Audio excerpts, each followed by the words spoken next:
성공한 사람들의 여러 가지 특징 중에 그 사람들은 언어 사용 방식이 참 절묘하구나. 그러니까 모든 세상은요, 설명하는 사람이 세상을 이끌어가지 않고 설득하는 사람, 그리고 머리를 공략하는 사람이 아니라 심장을 공략하는 언어를 쓰는 사람들이 세상을 지배합니다.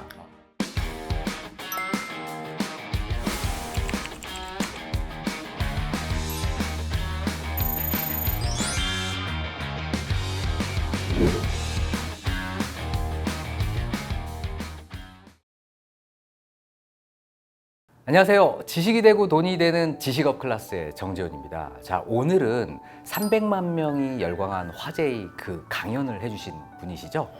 동기부여의 명강사세요. 한양대학교 교육공학과 유영만 교수님 모셨습니다.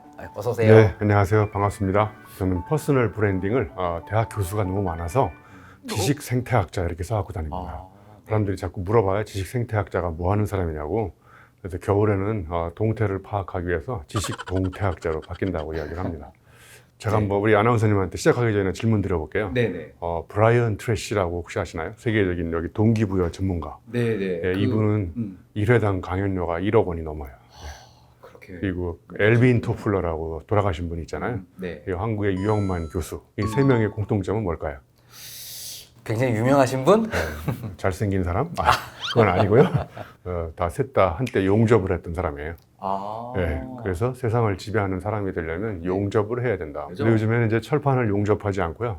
지식 용접공으로 전공을 바꿨어요. 지식 용접공은 처음 들어보셨죠? 네, 처음 네, 들었어요. 전 세계에 저 혼자밖에 없어서요. 네, 제가 말하는 것이고 진리요 길입니다. 네. 할렐루야, 감사합니다. 네, 벌써 책을 98권을 출간하셨다고 들었어요. 네, 99권 책이 월요일 날 나왔습니다. 와, 네, 이따가 제가 대단하시네요. 선물 하나씩 드릴게요. 아유, 감사합니다. 이렇게 다작이 가능한 이유, 그리고 이렇게 다작을 하시는 그 열정, 이런 게 있으신가요? 사람이 살면서 살아있다는 느낌이 들 때가 사람마다 다 다르잖아요. 저는 제가 살아있다는 느낌이 들 때가 책을 읽고 책을 한 권 탈고할 때. 저는 네. 책 읽고 책 쓰는 게 가장 재미있고 네. 가장 행복하더라고요. 그 다산정약용이라고 아시죠? 네. 왜 다산정약용인지 아시나요? 왜 그렇죠? 아이를 많이 낳은 걸 다산이라고 그러잖아요. 네네. 다산정약용도 책을 제 기억에 한 600~700권 썼잖아요. 네, 저는 네. 한국의 다산정약용이라는 타칭, 제 자칭이 아니고요. 다른 사람들이 그렇게 얘기하는데 이렇게 책을 열심히 쓰는 이유는 저는 책을 통해서 인생의 방향 전환을 한 사람이에요. 우연히 책 한 권을 읽었는데 그 책이 저를 고시 공부를 할 수 있도록 한양대학교로 데려다 줬는데 고시 공부가 재미없잖아요. 그렇죠. 네, 그래서 고시 공부하던 책을 군대 갔다 와서 달밤에 쌓아놓고 다 불질러 버렸어요. 네, 그렇게 해서 이제 재미없는 책을 다 쓰레기통에 버리고 내가 읽으면 재미있는 책을 진짜 엄청나게 읽기 시작을 한 거예요. 책을 엄청나게 읽어가지고 이렇게 약간 정신 이상자가 된 거거든요. 성공한 사람에게 필요한 이것에 관련된 주제를 한번 여쭤보고 싶어요. 네. 그 인생 반전을 일으키는 절반의 철학, 2분의 2라는 책을 출간을 해주셨어요. 네. 절반의 철학이라는 거는 뭘 의미하고 우리에게 뭐가 좀 필요한 건가요? 이것도 제가 그냥 만든 거거든요. 2분의 1이라는 게 이제 제목에 딱 숫자로 들어있잖아요. 네네. 인생을 살면서 행복해지는 방법이 참 여러 가지가 있지만 내가 하던 일을 절반으로 줄이고 네. 그럼 절반으로 줄이면 에너지가 조금 남잖아요. 네. 남은 에너지를 이제까지 하지 못했던 일, 새롭게 시작할 일을 2배로 늘리는 거예요. 그러면 이제 2분의 1 곱하기 2를 하면 뭐가 나오나요? 곱하기 일이 나오죠. 1이 나오잖아요. 그러니까 절반으로 줄이고 2배로만 늘려도 유일한 일, 전대미문에 대체 불가능한 내가 되는 방법이 바로 이렇게 하면 되겠구나. 그래서 나이가 들수록 더하기, 늘리기 이런 인생보다는 네네. 빼기, 네. 줄이기, 네. 몸집을 줄이고 욕망을 줄이고 뭐 이렇게 자꾸 줄이면 저절로 줄인 힘을 다른 데 이렇게 쓸 수 있는 그런 에너지가 생겨서 네네. 이제 절반의 철학이라는 것도 제가 이제 언어를 조합해가지고 만들어 봤습니다. 네. 멋있네요. 근데 또 한간에는 수십 년을 좀 살아온 인생인데 이런 어떤 인생의 극적인 반전이 가능하냐 이런 질문도 하시는 분이 있을 것 같아요. 네, 남들이 보기에 반전을 일으킨 사람들을 결과적으로 보면 반전을 일으킨 것처럼 보이잖아요, 결과로. 네. 근데 그 반전을 일으킨 사람은 사실은 한순간에 극적 반전을 이룩한 게 아니라 끊임없이 계속 뭔가 노력을 하다가 다른 사람들이 보기에 반전이 일어난 거죠. 자, 그러니까 반전은 지루한 반복이 극적 반전을 일으키는 거거든요. 지루하고. 그러니까 양적 축적을 하면 질적 반전을 일으킨다고 하잖아요. 네네. 그래서 그 보험 관리사가 개발한 법칙 중에 하일리 법칙이라고 있어요. 그 1, 29, 300 법칙이라고. 네네. 한 번의 대형 사고는 29번의 작은 사건 사고가 방치하면 한 번이 일어난다는 거예요. 300번의 작은 조짐을 무시해버리면 29번 일어나고 29번 무시하면 돌이킬 수 없는 한 번의 대형 사고가 나는데 이걸 거꾸로 뒤집어서 자기개발 법칙에 대입하면 네.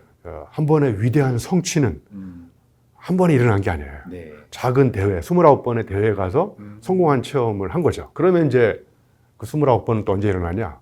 300번, 거의 매일 작은 실천을 진지하게 반복하는 순간 네네. 내가 29번의 작은 대회에 나가서 우승을 하고 그러면 이제 그랜드 슬램, 올림픽에 가서 네. 메달을 따고 네. 이런 거죠. 그러니까 사람들이 보기에 뭔가 위대한 업적을 이룬 사람들은 한순간에 반전을 일으킨 것처럼 보이지만 그 사람은 실제로 작은 실천을 남들이 보이지 않는 가운데서 노력을 한 네네. 그러니까 결과만 보지 마시고 과정을 네네. 보면 한 방에 뭔가 되는 건 없다. 아. 이렇게 생각합니다. 네. 부자들이 갖고 있는 어떤 공통된 특징 중에 어떤 언어 습관을 좀 말씀을 해주셨어요. 네. 여기에 대해서 좀 더 여쭤보고 싶거든요. 그 뭔가 이렇게 경지에 올라간 사람, 뭔가 다른 사람들은 조사를 해보니까 여러 가지가 다르지만 참 언어가 다르더라고요. 그래서 이탈리아의 이탈로 칼비노라는 친구가 네. 성공한 사람들의 그 여러 가지 특징 중에 저 사람들은 언어 사용 방식이 참 절묘하구나. 그러니까 언어가 굉장히 단순한데도 임팩트가 있고 의미가 심장하고 네. 의미 심장한 경우는 중언부언하고 장황한 사람들을 보면 의미를 자꾸 설명해가지고 이렇게 머리에다가 꽂아요. 네. 의미가 머리에 꽂히는 걸 전문 용어로 골 때린다고 그래요. 네네네. 근데 네. 뭔가 자기가 겪어본 게 있는 사람 네. 그런 사람들은 논리적으로 설명을 줄이고 감성적으로 설득을 해요. 네. 설득을 해서 의미를 심장에 꽂으면 의미심장해지는 거예요. 의미심장. 네. 그럼 의미심장해지면 감동받는 거잖아요. 네네. 그러니까 뭔가 경지에 올라간 사람은 자기가 겪은 이야기를 어눌하지만 설명보다는 설득을 해서 네. 사람을 감동시키니까 감동시키면 사람들은 행동합니다. 그러니까 모든 세상은요 설명하는 사람이 세상을 이끌어가지 않고 설득하는 사람 그리고 머리를 공략하는 사람이 아니라 심장을 공략하는 언어를 쓰는 사람들이 세상을 지배합니다. 아, 네. 그래서 물건을 훔치면 범인이 되지만 마음을 훔치면 연인이 됩니다. 아, 네. 그러면 성공을 이제 일으키는 이런 언어 습관은 지금 말씀해 주신 방법처럼 감성에 호소하고 체험에 비롯된 이런 언어를 통해서 만들어진다라고 말씀을 주셨는데요. 좀 구체적으로 좀 더 여쭤보고 싶어요. 네. 네. 그러면 이제 네. 예를 들면 웨이터 법칙이라는 단어가 있거든요. 제가 이제 식당에 가서 네. 와인을 마시고 해서 와인을 시켰는데 웨이터가 와서 와인을 따르다가 네. 실수로 제 옷에 흘렸어요. 네. 그리고 우리 아나운서님한테도 흘렸어요. 네. 그럼 이제 두 사람의 웨이터한테 보여주는 반응이 달라요. 자, 예를 들면 저는 이제 악역을 할게요. 네. 웨이터, 이거 똑바로 못 따르는 거예요. 매니저 불러와! 막 그래가지고 이제 이 웨이터를 야단치는 거예요. 네. 네? 언어가 굉장히 이제 천박하잖아요. 근데 우리 아나운서님은 이렇게 얘기하는 거죠. 내가 오늘 샤워를 안 하고 온 걸 어떻게 아셨냐고. 내가 이거 세탁실에 가서 옷 맡겨놓고 샤워하고 올 테니까 잠깐만 기다리시라고. 네. 그러면 이제 웨이터는 무한 감동 받는 거죠. 네. 저한테는 이제 어쩔 줄을 모르는 거고. 자, 그러게 웨이터 법칙이 뭐냐면 나보다 힘든 위치에 있는 사람들, 어려운 위치, 네. 실력이 좀 떨어지고 전문성이 떨어지는 사람들한테 함부로 발언하는 사람, 이런 사람하고는 비즈니스를 하지 말자는 거예요. 어떤 상황에 처해졌을 때 내 감정을 폭발시켜서 언어를 쏟아내지 말고 그 사람 입장을 한번 생각해 보라는 거죠. 언어를 사용하는 습관을 잘만 쓰면 그리고 이제 아까 제가 설명드렸듯이 감성적인 언어를 쓰면 네. 사람들이 더 감동을 받잖아요. 네. 예를 들면 가게가 뭔지 아십니까? 가게? 가게요. 네. 우리 가정에 있는 가게 이런 저 건가요? 여러분 저 시중점 같은 거 해요. 슈퍼마켓. 네. 가게는 마음이 가게 만드는 곳이에요. 가게 만들어야지 가는 거군요. 그럼 예를 들면 빵집 이름이 네. 브레드 피트 이런 빵집이 있어요. 가고 싶죠. 재밌잖아요. 네네. 뭐 파스타집 이태리 면 사무소. 네. 그다음에 감자탕집 아무리 뭐 세계적으로 맛있는 감자 이렇게 쓰지 말고 네. 뼈대 있는 집 이렇게 써놓는 거예요. 네. 네네네. 그러니까 이렇게 가게 이름만 바꿔 사람들이 발길을 멈춰서서 마음을 가게 만드니까 장사가 잘 되는 거죠. 네네. 네. 이렇게 언어를 조금만 바꾸면 막 그냥 장사도 잘 되고. 네? 야, 지금 딱 몇 마디 들어봤는데 거의 카피라이터 수준의 진짜 언어의 마술사 같으세요. 대단하십니다. 그러면 이제 언어 습관을 바꿔야 되는 게 성공의 지름길이라는 걸 알았는데 네. 그러면 그런 언어 습관을 좀 바꿀 수 있는 무엇부터 시작하는 게 좀 좋을까요? 그 제가 이제 언어를 디자인하러 책을 쓰면서 어떻게 하면 사람들의 언어를 레벨업 시킬까를 고민하다가 네네. 사전을 한번 만들어 보는 걸 생각해 봤어요. 사전이 뭐냐면 국어 사전이 아니고요. 네. 예를 들면 사랑이라는 단어를 갖다가 그냥 국어사전에 있는 단어를 읽고 혹시 감동받으신 분, 감동받은 적 있어요? 눈물 흘린 분? 아, 졸려서 눈물이 졸리잖아요. 나요. 그렇죠? 그러니까 다 그게 논리적으로 써놨어 그렇거든요. 그러니까 국어사전에 있는 단어를 갖다가 다시 한번 내가 제 정의를 내리는 연습을 해보는 거예요. 그걸 제가 한 7가지 정도 사전을 만드는 거. 예를 들면 은유사전 이런 거 있어요. 은유사전. 네, 은유법이 뭔지 아시잖아요. 예를 네, 들면 비교하는 거. 결혼은 양파다. 양파다. 결혼하셨죠? 네. 아, 네, 네, 했습니다. 결혼은 왜 양파일까요? 눈물이 나서. 그렇죠. 이게 까도 눈물이 나니까. 근데 어떤 사람은 까도 새로운 게 나온다는 거예요. 그 사람은 결혼 생활을 하면서 우리 네. 남편을 보니까 만나기 전보다 새로운 게 계속 드러나면 결혼은 양파 이런 의미인 거고 네. 우리 아나운서처럼 결혼했는데 자꾸 눈물이 나면 결혼은 양파다가 제2의 또 의미를 갖고 있는 거잖아요. 자, 예를 들면 또 독서는 피클이다. 피클. 예. 왜 그럴까요? 달콤하고 새콤하고 맛있어서 그런가요? 예. 예를 들면 책을 읽기 전에는 오이였는데 네네. 책을 읽고 나서 이제 피클로 바뀐 거예요. 그럼 오이가 피클이 되는데 네. 피클이 오이로 되돌아갈 수 있을까요? 없죠. 없습니다. 그러니까 책이라는 거, 독서라는 거는 읽기 전의 상태로 돌아갈 수 없는 위험한 행위가 독서인 거예요. 아나운서님께 지금 정상인 이유는 책을 대충 읽기 위해서 이렇게 되신 거예요. 책을 네. 제대로 읽으면 네네. 저처럼 오이가 피클로 바뀌어서 되돌아갈 수 없는 변화가 일어나는 거예요. 은유 사전 쓰는 방법 알려드릴게요. 네. 앞에는 반드시 추상명사를 써야 돼요. 결혼, 사랑, 열정, 행복, 독서. 추상적인 단어를 국어사전에 찾아보면 추상적으로 정의가 돼 있잖아요. 네네. 이해가 안 가고 머리가 네네. 아프잖아요. 근데 이거를 추상명사 뒤에다가 보통명사를 쓰는 거야. 독서, 피클, 결혼, 양파. 뭐 결혼은 로또다. 왜? 뭐 맞는 경우가 거의 없다든지. 이런 식으로 해서 네네. 이렇게만 쓰면 추상명사가 갑자기 내가 감각적으로 만질 수 있는 보통명사로 확 바뀌니까 의미가 확 와닿잖아요. 이게 이제 은유사전인 거고요. 네네. 또 예를 들면 신념사전이 있어요. 신념사전. 그러니까 국어사전에 있는 단어를 또 다 찾아가지고 하나씩 내가 생각하는 의미로 다시 재정의를 내리는 거예요. 네네. 자, 예를 들면 바보. 네. 바보가 이제 국어사전에 이렇게 정의가 되어 있잖아요. 지능이 부족한 사람. 네? 네. 내가 세상을 다르게 보려면 다른 사람이 정의 내린 대로 정의를 그대로 따라가면 그 사람이 정의한 세상으로 보이는 거죠. 네. 그럼 세상을 다르게 보려면 그 사람이 내린 정의하고 다르게 재정의를 내리는 거예요. 바보는 뭐냐? 나와 같이 생각하지 않는 모든 사람. 바보. 네. 이렇게. 네. 옆에 지금 국회의원도 있는데 국회의원의 정의가 법을 만드는 사람 이렇게 돼 있잖아요. 네. 통상관념 사전이라는 책에 보면 국회의원의 정의가 이렇게 나와 있어요. 하는 일 없이 수다 떠는 사람. 뭐 재밌잖아요, 이런 게. 네네. 이런 게 이제 신념 사전. 네. 신념사전. 네. 하나만 더 예를 들면 네. 감성 사전이라고 있어요. 감성사전. 네. 이건 이제 시인의 마음으로 측은지심으로 입장 바꿔서 생각하는 사전이에요. 자, 예를 들면 안도현 시인이 꽃게를 보고 네. 스며드는 것이라는 시를 썼어요. 그거 읽어보면 자꾸 눈물이 날 정도로 감동적이에요. 본인이 꽃게가 돼본 거야. 네. 등판에다가 간장을 쏟아붓고 있어. 네. 그럼 간장이 게에 잠기니까 게가 이제 사투를 벌이는 장면이 나와요. 그래서 마지막 두 줄에 이런 말이 나와요. 저녁이야, 불 끄고 잘 시간이야. 깜깜해지니까. 네네. 네? 그래서 몰살에서 탄생한 음식이 간장게장이거든요. 이런 시를 읽고 점심 때 간장게장을 드시러 가는 사람은 인간이 아니에요, 이거는. 씁쓸하네요. 네.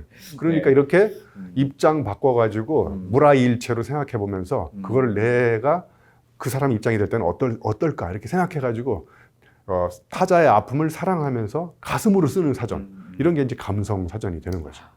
교수님께 또 얘기를 들어보니까 야, 역시 한 100권 정도 책을 써야 이 정도 술술 나오겠구나라는 생각을 좀 하게 됐습니다. 한 권만 제대로 써도 잘 나옵니다. 네. 자, 그러면 혹시 이런 언어 습관을 가진 사람은 좀 피해야 된다. 어떻게 이런 언어 습관을 가진 사람은 나에게 좀 도움이 안 되는 사람이다라는 이런 어떤 판단 기준도 혹시 갖고 계세요? 네. 사람을 만났을 때 장점을 찾아서 막 칭찬하는 사람보다는 단점이나 꼬투리 잡아가지고 계속 이야기하는 사람 있잖아요. 네? 네네. 지적하는 사람. 물론 지적을 하면 좋겠지만 네. 시종일관 그 사람이 갖고 있는 단점만 계속 꼬투리 잡아서 네. 이런 사람은 가급적 안 만나는 게 좋을 것 같아요. 왜냐하면 단점을 보완해가지고 장점으로 만들기는 거의 불가능에 가깝거든요. 그러니까 단점은 내가 단점이면 이 단점 분야의 강점인 사람하고 만나게 해서 상쇄시켜가지고 파트너십을 맺어서 그걸 보완하게 해주고 네가 잘할 수 있는 장점만 더 잘할 수 있도록 기회를 주는 거죠. 그러니까 장점을 적극적으로 칭찬해주고 네. 단점은 좀 보완하게. 근데 단점을 계속 지적하는 사람, 이런 사람은 만나야 별 도움이 안 되거든요. 도움도 안 되고. 또 한 사람은요, 저는 이렇게 얘기하거든요. 또 가방형 사고라는 사람이 있고 보자기형 사고라는 사람이 있어요. 가방은 뭐냐면요, 네. 바깥에 아무리 좋은 말이거나 좋은 사이즈가 있어도 나한테 맞춰. 네네. 그러니까 가방은 집어넣는 거잖아요. 네. 그러니까 아무리 좋은 게 바깥에 있어도 가방은 철저하게 자기중심적 사유라는 사람이에요.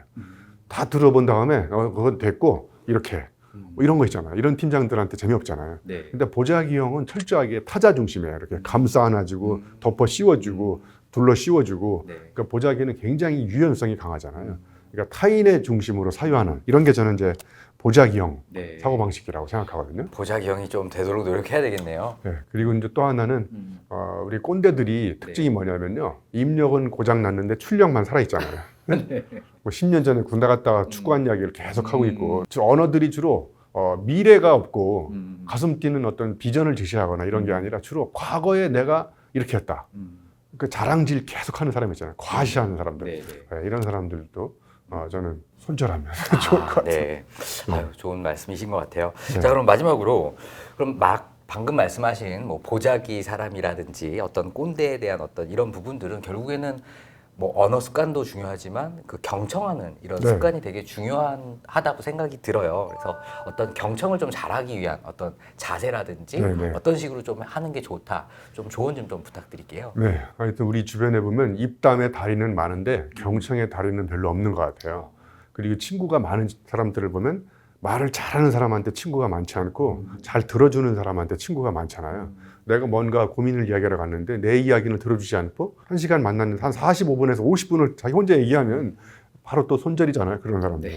그래서 귀를 잘 기울이면 귀하게 대접받을 수 있어요. 아, 네. 그러니까 귀하게 대접받으려면 귀를 기울여야 된다. 아, 네. 이 귀가 다르잖아요. 그죠? 네. 그래서 리더의 L자도 리스너라고 그러잖아요. 리스너. 그러니까 경청은 그 사람이 말할 때 표정들을 같이 막 동조해주고, 내가 뭔 얘기를 하는데 이 사람이 자꾸 뭐 딴짓하고 있고 바깥에 쳐다보고 있고, 햄버거 주문하러 가는데 주문받는 사람이 네 됐습니다 이렇게 다른 짓 쳐다보고 받으면 정말 짜증나잖아요. 네. 그러니까 경청의 가장 기본은 자세와 태도를 그 사람한테 막 이렇게 빨려 들어갈 정도로 막 표정도 그렇게 하고, 그러면 저 사람이 내 이야기를 듣는 거구나 이렇게 생각하잖아요. 그리고 두 번째는 잘 아시겠지만 이제 추임새를 놓는 거죠. 네. 아, 그랬구나. 네. 힘들었구나. 야, 정말 그때는 어떻게 참았니? 네. 막 이런 식으로 그냥 이제 무슨 해결책을 원하는 게 아니라 그 사람은 내 이야기를 잘 들어달라는 거잖아요. 그러면 들어달라고 그러면 잘 들어주기만 하면 됩니다. 체중을 실어가지고 정중하게 자세를 낮추고, 그러면 그 사람도 저 친구가 내 이야기를 듣는 거구나. 내 이야기에 공감하고 있구나. 이렇게 생각하면 그 사람도 이제 마음이 풀리면서 안 하고 싶었던 이야기도 꺼내서 이제 막 이야기하기 시작하는 거죠. 예. 네. 부자들이 가만히 보면 장기전의 승부사거든요. 쉽게 망하지 않는 게 뭐냐면 근테크거든요. 그러니까 몸이 부실하면 이 인생도 부도가 나는 거예요.